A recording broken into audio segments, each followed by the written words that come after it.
తాగి వచ్చాడు లైన్లో ఉన్న బాబు అని కాగితాలను తీసుకొని అది రోడ్డు మీద పడేసిన తర్వాత మళ్ళా లైన్ అన్న 3 దిక్కుల లైన్ కట్టాలి.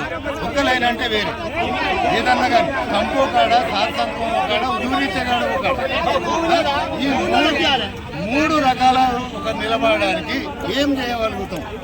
ఏదైనా ఒక లైన్ నిలబడతాం, సరే ఓకే 300 అయినాయి అయిపోయినాయి అన్నాడు. ఇక్కడ నిలబడ్డాక అక్కడ నిలబడ్డాక మళ్ళీ తెల్లారొచ్చిన ఇప్పుడు లైన్ నిలబడ్డాం. సరే అక్కర్లేదు 500 రూపాయలకైనా బస్సు రైతు కొనడానికి రెడీగా ఉన్నాం. 500 రూపాయలకు రైతు కొనడానికి రెడీలో ఉన్నాడు. ఏదో మన ఎమ్మెల్యే లక్ష్మారెడ్డి అంటే ఆయన కాన్ఫరెన్స్ కు డైరెక్ట్ ఆయన పెళ్లి చేయకుంటూ ఫంక్షన్ చేయకుంటూ ఆయన ఇచ్చినాడు. మేము కూడా కొంత సత్యన సమతలతో డబ్బులు వసూలు చేసి మనం పెడతాం.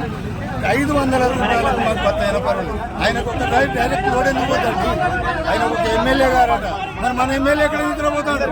మన ఎమ్మెల్యే ఏడున్నాడు? ఏ పని చేస్తాడు ఎమ్మెల్యే గారు? ఏదైనా కానీ 500 రూపాయలకైనా బస్సు ఇప్పుడు రాత్రి నుంచి తెల్లారిదాకా మనసులో ఆడుల మొదలు లేకుంటూ రోడ్డు మీద నిలబడే బాబు ఎంత దౌర్జన్యంగా బాగుతామైందంటే ఇది మందరం ఖండించే బాబు గవర్నమెంట్. ఈ గవర్నమెంట్ ఉన్నంతకాలం ఏదైనా కానీ పాత్ర మార్పు అంటే ఏంటిదండి? మార్పు ఏంటిదండి? అందాల బొమ్మలను తీసుకొని వచ్చి ఎగిరిచుడు మార్ప, అందాల బొమ్మలను పట్టుకొని వచ్చి బతుకమ్మలను ఆడిచుడు ఈ బతుకమ్మలు మార్ప. అది వచ్చిన డబ్బులకి రైతు ఏం చేస్తాడు?